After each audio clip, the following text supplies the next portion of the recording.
ಸಂಸದೆ ಸುಮಲತಾ ಇವತ್ತು ಬಿಜೆಪಿಗೆ ಸೇರ್ಪಡೆಯಾಗಲಿದ್ದು ಬೆಳಗ್ಗೆ 11:30ಕ್ಕೆ ಬಿಜೆಪಿ ಕಚೇರಿಯಲ್ಲಿ ಅವರು ಬಿಜೆಪಿ ಸೇರ್ಪಡೆಯ ಕಾರ್ಯಕ್ರಮವನ್ನು ಈಗಾಗಲೇ ಹಮ್ಮಿಕೊಳ್ಳಲಾಗಿದೆ. ಬಿಎಸ್ವೈ ಪ್ರಹ್ಲಾದ್ ಜೋಶಿ ಅವರ ಸಮ್ಮುಖದಲ್ಲಿ ಸುಮಲತಾ ಬಿಜೆಪಿಗೆ ಜಾಯಿನ್ ಆಗ್ತಿದ್ದಾರೆ. ಬೆಳಗ್ಗೆ 11:30ಕ್ಕೆ ಬಿಜೆಪಿ ಕಚೇರಿಯಲ್ಲಿ ಕಾರ್ಯಕ್ರಮ ನಿಗದಿಯಾಗಿದೆ. ಪಕ್ಷ ಸೇರ್ಪಡೆ ಬಳಿಕ ದೋಸ್ತಿ ಪರವಾಗಿ ಪ್ರಚಾರವನ್ನ ಮಾಡಲಿದ್ದಾರೆ.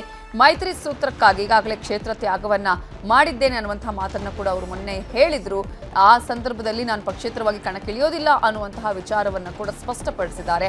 ಆದರೆ ನನಗೆ ಅನೇಕ ಕಡೆಗಳಲ್ಲಿ ಆಫರ್ ಇತ್ತು, ಚಿಕ್ಕಬಳ್ಳಾಪುರ ಆಗಿರ್ಬೋದು, ಬೆಂಗಳೂರು ಉತ್ತರ ಆಗಿರಬಹುದು, ಹೀಗೆ ಬೇರೆ ಬೇರೆ ಕ್ಷೇತ್ರಗಳಲ್ಲಿ, ಮೈಸೂರಲ್ಲಿ ನೀವು ನಿಲ್ಲಿ ಅನ್ನುವಂತಹ ಆಫರನ್ನು ಕೊಟ್ಟಿದ್ರು. ಬಟ್ ನಾನು ನಿಂತರೆ ಅದು ಮಂಡ್ಯದಲ್ಲೇ ಆಗಬೇಕು ಅನ್ನುವಂತಹ ಕಾರಣಕ್ಕಾಗಿ ನಾನು ಸ್ಪರ್ಧೆ ಮಾಡಲ್ಲ, ಮಂಡ್ಯದಲ್ಲೇ ರಾಜಕಾರಣ ಮುಂದುವರಿಸುವುದಕ್ಕೆ ನಿರ್ಧಾರವನ್ನು ಕೂಡ ಮಾಡಿದ್ದಾರೆ ಸುಮಲತಾ ಅವರು. 11:30ಕ್ಕೆ ಬಿಜೆಪಿ ಕಚೇರಿಯಲ್ಲಿ ಅವರು ಬಿಜೆಪಿಗೆ ಸೇರ್ಪಡೆ ಆಗಲಿದ್ದಾರೆ. ಮೊನ್ನೆ ಮಾತನಾಡುವ ಸಂದರ್ಭದಲ್ಲೂ ಕೂಡ ಅನೇಕ ವಿಚಾರಗಳನ್ನು ಪ್ರಸ್ತಾಪ ಮಾಡಿದ್ರು. ಜೊತೆಗೆ ಕಾಂಗ್ರೆಸ್ ವಿರುದ್ಧ ವಾಗ್ದಾಳಿ ಮಾಡಿದ್ರು. ಅಷ್ಟು ಮಾತ್ರ ಅಲ್ಲ, ಪ್ರಧಾನಿ ನರೇಂದ್ರ ಮೋದಿ ಅವರ ಆಡಳಿತ ವೈಖರಿಯ ಬಗ್ಗೆ ಮೆಚ್ಚುಗೆಯ ಮಾತುಗಳನ್ನಾಡಿದರು. ಸುಮಲತಾ ಅಂಬರೀಶ್ ಸೇರ್ಪಡೆಯಿಂದ ಬಿಜೆಪಿ ಪಕ್ಷಕ್ಕೆ ದೊಡ್ಡ ಬಲ ಬಂದಿದೆ ಅಂತ ಬಿಜೆಪಿ ನಾಯಕ ಸಿಟಿ ರವಿ ಹೇಳಿದ್ದಾರೆ. ಸುಮಲತಾ ಅವರ ರಾಜಕೀಯ ಪ್ರಬುದ್ಧತೆಗೆ ಮೆಚ್ಚುಗೆ ವ್ಯಕ್ತಪಡಿಸುತ್ತೇನೆ. ಎಲ್ಲೋ ಬ್ಯಾಲೆನ್ಸ್ ಕಳೆದುಕೊಳ್ಳದೆ ತೂಕವಾಗಿ ಮಾತಾಡ್ತಾರೆ ಅಂತ ಸುಮಲತಾ ನಿರ್ಧಾರವನ್ನು ಶ್ಲಾಘಿಸಿದ್ದಾರೆ. ಗಂಭೀರವಾದ ಮತ್ತೆ ರಾಜಕೀಯ ಪ್ರಬುದ್ಧತೆಯನ್ನ ತನಗಿರುವಂತ ಜ್ಞಾನವನ್ನ ವ್ಯಕ್ತಪಡಿಸ್ತಾ ಇತ್ತು. ಬಹುತೇಕ ಜನ ಅವರ ಸ್ಟೇಟ್ಮೆಂಟ್ ಕಾರಣಕ್ಕೂ ಅವ್ರನ್ನ ಗೆಲ್ಲಿಸಿದ್ದಾರೆ. ಎಲ್ಲೂ ಬ್ಯಾಲೆನ್ಸ್ ಕಳ್ಕೊಳ್ಳದೆ ತೂಕವಾಗಿ ಮಾತಾಡ್ತಾ ಅವ್ರ ವಿರುದ್ಧ ಟೀಕೆ ಮಾಡಿದಾಗಲೂ ಕೂಡ ಆ ಟೀಕೆಗೆ ತನ್ನದೇ ದಾಟಿಯಲ್ಲಿ ಉತ್ತರಿಸುತ್ತಾ ತನ್ನದೇ ಆದಂಥ ಒಂದು ವ್ಯಕ್ತಿತ್ವವನ್ನು ಅವ್ರು ಬೆಳೆಸ್ಕೊಂಡಿದ್ದಾರೆ. ಆ ಥರದ ವ್ಯಕ್ತಿತ್ವ ಇರತಕ್ಕಂಥವ್ರು ರಾಜಕೀಯ ಕ್ಷೇತ್ರಕ್ಕೆ ಬರೋದು ಮತ್ತು ಭಾರತೀಯ ಜನತಾ ಪಾರ್ಟಿಗೆ ಅಧಿಕೃತವಾಗಿ ಸೇರ್ಪಡೆ ಆಗ್ತಿರೋದು ಆ ಭಾಗದಲ್ಲಿ ನಮ್ಮ ಪಕ್ಷವನ್ನು ಬಲಗೊಳಿಸುವ ನಮ್ಮ ಕಾರ್ಯಕ್ಕೆ ಇನ್ನಷ್ಟು ಶಕ್ತಿ ಬರುತ್ತೆ. ಕಳೆದ ವಿಧಾನಸಭಾ ಕ್ಷೇತ್ರದಲ್ಲಿ ನಾವು ಕೂಡ ಫೈಟಿಗಿದ್ದೀವಿ ಅನ್ನೋದನ್ನು ತೋರಿಸಿದ್ದೇವೆ. ಈಗ ಬಿಜೆಪಿ ಜೆಡಿಎಸ್ ಹೊಂದಾಣಿಕೆಯಾಗಿದೆ. ಅಲ್ಲಿ ಎಚ್.ಡಿ. ಕುಮಾರಸ್ವಾಮಿ ಅವರನ್ನ ಅತಿ ಹೆಚ್ಚು ಮತಗಳ ಅಂತರದಲ್ಲಿ ಗೆಲ್ಲಿಸೋದ್ರ ಮೂಲಕ ಭಾರತೀಯ ಜನತಾ ಪಾರ್ಟಿ ತನ್ನ ಬೆಳವಣಿಗೆಗೆ ಬೇಕಾಗಿರ್ತಕ್ಕಂಥ ಎಲ್ಲ ಅವಕಾಶವನ್ನು ಬಳಸ್ಕೊಳ್ಳುತ್ತೆ. ಸುಮಲತಾ ಅವರ ಪಾರ್ಟಿಯ ಸೇರ್ಪಡೆ ಪಕ್ಷಕ್ಕೊಂದು ಶಕ್ತಿಯನ್ನು ನಿರ್ಮಾಣ ಮಾಡುತ್ತೆ, ಯಾವುದೇ ರೀತಿಯ ಅನುಮಾನ ಇಲ್ಲ.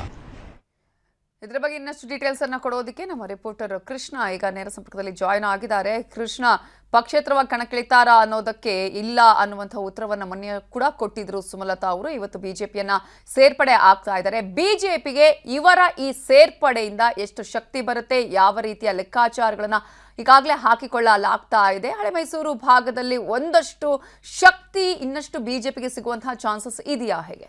ನವಿತಾ, ಈಗಾಗಲೇ ಸುಮಲತಾ ಅಂಬರೀಶ್ ಅವರು ಒಕ್ಕಲಿಗ ಸಮುದಾಯದ ನಾಯಕರೇ ಆಗಿದ್ದಾರೆ. ಈಗಾಗಲೇ ಅವರು ಬಿಜೆಪಿಗೆ ಬರೋದ್ರಿಂದ ಸಹಜವಾಗಿಯೇ ಒಂದು ರೀತಿ ಬಿಜೆಪಿಗೆ ದೊಡ್ಡ ಮಟ್ಟದಲ್ಲಿ ಶಕ್ತಿ ಬರ್ತಾ ಇರುವಂತದ್ದು ನಾವು ನೀವು ಗಮನಿಸಿದ್ದೇವೆ. ಕಳೆದ ವಿಧಾನಸಭಾ ಚುನಾವಣೆಯಲ್ಲಿ ಸುಮಲತಾ ಅಂಬರೀಶ್ ಅವರ ಬೆಂಬಲದೊಂದಿಗೆ ಕಳೆದ ವಿಧಾನಸಭಾ ಚುನಾವಣೆಯಲ್ಲಿ ಬಿಜೆಪಿ ನಾಯಕರು ಆ ಒಂದು ಭಾಗದಲ್ಲಿ ಚುನಾವಣೆಯನ್ನು ಕೂಡ ಎದುರಿಸಿದ್ರು. ಆ ಕಾರಣಕ್ಕೋಸ್ಕರವಾಗಿ ಒಂದಷ್ಟು ಮತಗಳನ್ನ ಹೆಚ್ಚಳ ಮಾಡುವಂತ ನಿಟ್ಟಿನಲ್ಲಿ ಕೂಡ ಇಲ್ಲೊಂದು ಕಡೆ ಬಿಜೆಪಿ ನಾಯಕರು ತಂತ್ರಗಾರಿಕೆಯಲ್ಲಿ ಮಾಡಿರೋದು ಸಫಲವನ್ನ ಕಂಡಿದ್ರು. ಇದೀಗ ಲೋಕಸಭಾ ಚುನಾವಣೆಯಲ್ಲೂ ಕೂಡ ಇಲ್ಲೊಂದು ಕಡೆ ಅವರ ಸಪೋರ್ಟ್ ಅನ್ನು ತೆಗೆದುಕೊಳ್ಳೋದ್ರ ಮುಖಾಂತರವಾಗಿ ಅಲ್ಲಿರ್ತಕ್ಕಂಥ ಅಭ್ಯರ್ಥಿಗಳನ್ನ ಗೆಲ್ಲಿಸುವಂತ ನಿಟ್ಟಿನಲ್ಲೂ ಕೂಡ ತಂತ್ರಗಾರಿಕೆಯನ್ನ ಮಾಡಿರುವಂತದ್ದು. ಇಲ್ಲ ಒಂದ್ ಕಡೆ ಸುಮಲತಾ ಅಂಬರೀಶ್ ಅವರು ಕೂಡ ಈಗಾಗಲೇ ಸ್ಪರ್ಧೆ ಮಾಡ್ತಾರೆ ಅಂತ ಹೇಳಲಾಗ್ತಾ ಇತ್ತು. ಆದ್ರೆ ಅಂತಿಮವಾಗಿ ಬಿಜೆಪಿ ಜೆಡಿಎಸ್ ಮೈತ್ರಿ ಆಗಿರೋದ್ರಿಂದಾಗಿ ಜೆಡಿಎಸ್ ಕ್ಷೇತ್ರ ಮಂಡ್ಯವನ್ನ ಜೆಡಿಎಸ್ ಬಿಟ್ಕೊಡುವಂತಹ ತೀರ್ಮಾನವನ್ನು ಹೈಕಮಾಂಡ್ ನಾಯಕರು ಮಾಡಿದ ಬಳಿಕವಾಗಿ ಕುಮಾರಸ್ವಾಮಿ ಅವರು ಸ್ಪರ್ಧೆ ಮಾಡುವಂತ ನಿಟ್ಟಿನಲ್ಲಿ ಕೂಡ ಹೈಕಮಾಂಡ್ ತೀರ್ಮಾನವನ್ನು ಮಾಡಿದ್ರು. ಈಗ ಕುಮಾರಸ್ವಾಮಿ ಅವರು ಸ್ಪರ್ಧೆ ಮಾಡೋದ್ರಿಂದಾಗಿ ಎಲ್ಲೋ ಒಂದ್ ಕಡೆ ಆ ಒಂದು ಕ್ಷೇತ್ರವನ್ನ ತ್ಯಾಗವನ್ನ ಮಾಡೋದ್ರ ಮುಖಾಂತರವಾಗಿ ಅಂತಿಮವಾಗಿ ಸುಮಲತಾ ಅಂಬರೀಶ್ ಅವರು ಕುಮಾರಸ್ವಾಮಿ ಪರವಾಗಿ ಬೆಂಬಲವನ್ನು ಕೊಡುವಂತ ನಿಟ್ಟಿನಲ್ಲಿ ಕೂಡ ನಿರ್ಧಾರವನ್ನು ಮಾಡಿರುವಂತದ್ದು. ಇನ್ನೇನು ಕೆಲವೇ ಹೊತ್ತಿನಲ್ಲಿ ಬಿಜೆಪಿ ಕಚೇರಿಯಲ್ಲಿ ಸುಮಲತಾ ಅಂಬರೀಶ್ ಅವರು ಪಕ್ಷ ಸೇರ್ಪಡೆ ಆಗ್ತಾ ಇದ್ದಾರೆ. ಪಕ್ಷ ಸೇರ್ಪಡೆ ಆಗೋದ್ರ ಮುಖಾಂತರವೇ ಆ ಭಾಗದಲ್ಲಿ ಒಂದು ರೀತಿಯ ಒಗ್ಗಟ್ಟನ್ನ ಕಾಯ್ದುಕೊಳ್ಳುವಂತ ನಿಟ್ಟಿನಲ್ಲಿ ಕೂಡ ಈಗಾಗಲೇ ಬಿಜೆಪಿ ನಾಯಕರು ಮುಂದಾಗಿರುವಂತದ್ದು. ಇದೇ ಸುಮಲತಾ ಅಂಬರೀಶ್ ಅವರು ಇಂಡಿಪೆಂಡೆಂಟ್ ಆಗಿ ಸ್ಪರ್ಧೆ ಮಾಡ್ತಾರೆ ಅಥವಾ ಬಿಜೆಪಿಯಿಂದ ಟಿಕೆಟ್ ಕೇಳಿದ್ದಾರೆ ಅಂತ ವಿಚಾರ ಬಂದಂತ ಸಂದರ್ಭದಲ್ಲಿ ಅವರ ಆಪ್ತರಾಗಿರ್ತಕ್ಕಂಥ ನಾರಾಯಣಗೌಡರು ಕೂಡ ರೆಬಲ್ ಆಗಿದ್ರು. ಅಂದ್ರೆ ಸುಮಲತಾ ಮೇಡಮ್ ಅವರು ಮೊದಲು ತರ ಇಲ್ಲ ಅನ್ನೋ ಮಾತನ್ನು ಕೂಡ ಹೇಳ್ತಾ ಇದ್ರು. ಈಗ ಮುಖ್ಯವಾಗಿ ನಾರಾಯಣಗೌಡರಾಗಿರ್ಬೋದು ಸುಮಲತಾ ಅವ್ರನ್ನೆಲ್ಲ ಬೆಂಬಲವನ್ನು ಕೊಡುವಂತ ನಿಟ್ಟಿನಲ್ಲಿ ಬಿಜೆಪಿ ನಾಯಕರು ಕೂಡ ಕಸರತ್ತನ್ನ ಮಾಡ್ತಾರೆ. ನಾರಾಯಣಗೌಡರು ಕೂಡ ಕಾಂಗ್ರೆಸ್ ಇರ್ತಾರೆ ಅಂತ ಕೂಡ ಹೇಳಲಾಗ್ತಾ ಇತ್ತು. ಈಗ ನಾರಾಯಣಗೌಡರಾಗಿರ್ಬೋದು ಆ ಭಾಗದಲ್ಲಿ ಇರತಕ್ಕಂಥ ಯಾರೇ ಆದರೂ ಕೂಡ ಅಸಮಾಧಾನಗೊಂಡಂತ ನಾಯಕರನ್ನ ಕುಮಾರಸ್ವಾಮಿ ಅವರು ಈಗಾಗಲೇ ವಿಶ್ವಾಸಕ್ಕೆ ತೆಗೆದುಕೊಳ್ಳುವಂತ ನಿಟ್ಟಿನಲ್ಲಿ ಕೆಲಸವನ್ನು ಕೂಡ ಮಾಡ್ತಾ ಇದ್ದಾರೆ. ಇದಕ್ಕೆ ಸಂಬಂಧಪಟ್ಟಂತೆ ಹೈಕಮಾಂಡ್ ನಾಯಕರು ಖುದ್ದು ಕುಮಾರಸ್ವಾಮಿ ಅವರಿಗೆ ಸೂಚನೆಯನ್ನು ಕೊಟ್ಟಿದ್ರು. ಆ ಕಾರಣಕ್ಕೋಸ್ಕರವಾಗಿ ನಾರಾಯಣಗೌಡರು ಭೇಟಿ ಮಾಡಿ ಈಗಾಗಲೇ ಸಹಮತವನ್ನು ಕೇಳಿರುವಂತದ್ದು. ಅದ್ರ ಜೊತೆಗೆ ಈಗಾಗಲೇ ಸುಮಲತಾ ಅಂಬರೀಶ್ ಅವರು ಕೂಡ ಪಕ್ಷಕ್ಕೆ ಸೇರ್ಪಡೆ ಆಗ್ತಾ ಇರೋದ್ರಿಂದಾಗಿ ಒಂದು ರೀತಿ ಕುಮಾರಸ್ವಾಮಿ ಅವರಿಗೆ ದೊಡ್ಡ ಮಟ್ಟದಲ್ಲಿ ಒಂದು ರೀತಿ ಆನೆ ಬಲ ಬಂದಂತೆ ಬಂದಿರುವಂತದ್ದು. ಆ ಮೂಲಕವಾಗಿ ಮಂಡ್ಯ ಲೋಕಸಭಾ ಕ್ಷೇತ್ರವನ್ನ ಒಟ್ಟಾರೆ ಒಟ್ಟಾಗಿ ಗೆಲ್ಲುವಂತ ನಿಟ್ಟಿನಲ್ಲಿ ಕೂಡ ಈಗಾಗಲೇ ಮುಂದಾಗಿರುವಂತದ್ದು. ಈಗ ತಾನೇ ನಾರಾಯಣಗೌಡರು ಕೂಡ ಈ ಒಂದು ಬಿಜೆಪಿ ಕಚೇರಿಗೆ ಬಂದಿದ್ದಾರೆ. ಸುಮಲತಾ ಅಂಬರೀಶ್ ಅವರ ಜೊತೆಗೂಡಿ ಒಂದು ರೀತಿ ಒಗ್ಗಟ್ಟನ್ನ ಪ್ರದರ್ಶನ ಮಾಡುವಂತ ನಿಟ್ಟಿನಲ್ಲಿ ಕೂಡ ಸಜ್ಜಾಗಿರುವಂತದ್ದು. ಹೀಗಾಗಿ ಸುಮಲತಾ ಅಂಬರೀಶ್ ಅವರು ಈಗಾಗಲೇ ಬಿಜೆಪಿಗೆ ಒಂದಷ್ಟು ಭರವಸೆಗಳ ಆಧಾರದ ಮೇಲೆ ಸೇರ್ಪಡೆ ಆಗುವಂತ ನಿರ್ಧಾರವನ್ನು ಕೂಡ ಮಾಡಿದ್ದಾರೆ. ಅದರ ಹೈಕಮಾಂಡ್ ನಾಯಕರು ಎಲ್ಲೊಂದ್ ಕಡೆ ರಾಜ್ಯಸಭೆಯ ಒಂದು ರೀತಿ ಹುದ್ದೆಯ ಭರವಸೆಯನ್ನು ಕೂಡ ಕೊಟ್ಟಿದ್ದಾರೆ. ಆ ಕಾರಣಕ್ಕೋಸ್ಕರವಾಗಿ ಮಂಡ್ಯದಲ್ಲಿ ಇದ್ಕೊಂಡು ಒಂದು ರೀತಿ ಅಭಿವೃದ್ಧಿ ಮಾಡುವಂತದ್ದು, ಚುನಾವಣೆಯಿಂದ ಹಿಂದೆ ಸರಿದ್ರು ಕೂಡ ರಾಜಕಾರಣದಲ್ಲಿ ಮುಂದುವರೆಯುವಂತ ನಿಟ್ಟಿನಲ್ಲಿ ಕೂಡ ಈಗಾಗಲೇ ಸುಮಲತಾ ಅಂಬರೀಶ್ ನಿರ್ಧಾರವನ್ನು ಮಾಡಿದರೆ ಅದಕ್ಕೆ ಪೂರಕವಾಗಿ ಇವತ್ತು ಬಿಜೆಪಿ ಸೇರ್ಪಡೆ ಆಗ್ತಿರುವಂತದ್ದು. ನವಿತಾ, ಥ್ಯಾಂಕ್ ಯು ಕೃಷ್ಣ ಡೀಟೇಲ್ಸ್ಗೆ. ಕನ್ನಡಿಗರ ನೆಚ್ಚಿನ ನ್ಯೂಸ್ 18 ಕನ್ನಡ ಈಗ ವಾಟ್ಸ್ಆಪ್ನಲ್ಲೂ ಲಭ್ಯ.